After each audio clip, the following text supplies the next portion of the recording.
최정호의 오늘의 이슈 채박오이입니다. 최근 이슈가 되고 있는 사안에 대해서 정신의학적으로 또 심리적으로 풀어보는 시간입니다.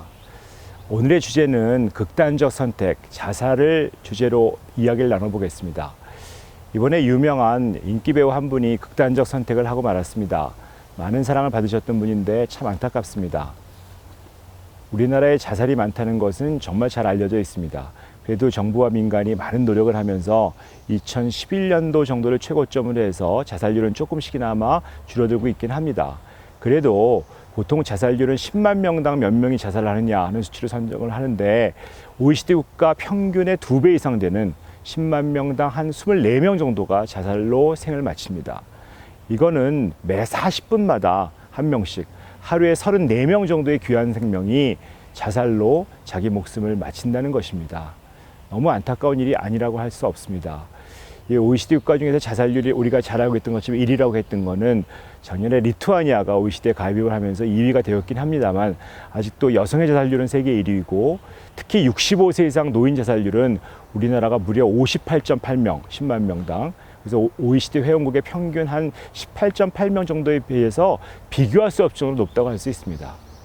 자살 시도자들을 잘 분석해 보면 사회 속에서 어떤 치임과 부담, 어려움이 너무 심한데 그것을 해결할 수 없는 거, 또 가족들과 친지들 간의 어떤 네트워크가 끊어지면서 더 이상 희망이 없다고 생각하게 되는 것들로 자살을 선택하는 수가 많이 있습니다.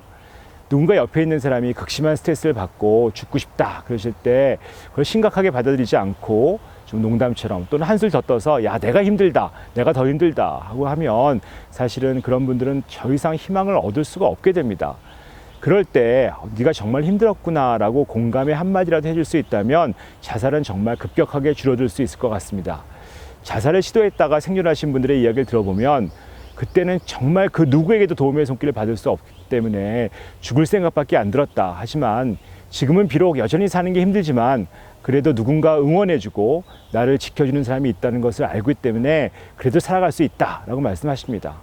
자살 충동이나 우울증 같이 말하기 어려운 고민이 있거나 이런 분들이 만약에 옆에 계시다고 하면 그 마음을 우선 한 번만 들어주신다면 훨씬 나아질 겁니다.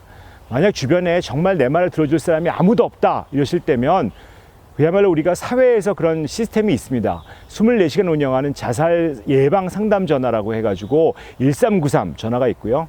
정신건강 상담 전화 1577-0199, 생명의 전화 1588-9191, 청소년인 경우에는 청소년 상담 전화인 1388 등이 여러 가지 전화번호로 있습니다. 이럴 때는 24시간 아무 때나 전화하셔도 상담을 받을 수 있습니다.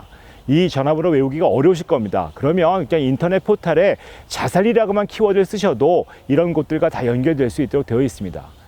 뭐 전화 상담으로만 끝날 일이 아니기 때문에 반드시 정신건강과를 찾으셔서 상담에 나가신다면 어떤 길은 틀림없이 있을 것으로 믿습니다.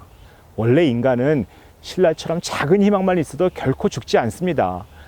이 어둠이 너무 짙은 것은 사실은 어둠이 짙어서가 아니라 빛이 없는 것입니다. 빛이 없기 때문에 정말 어두운 것 같이 보이는 것입니다. 하지만 작은 빛만 있다면 이 어둠은 금방 환하게 빛을 찾아서 나아갈 수 있을 거라고 믿습니다. 우리 모두 다른 사람의 작은 빛이 될 수 있는 그런 사회가 되었으면 좋겠습니다.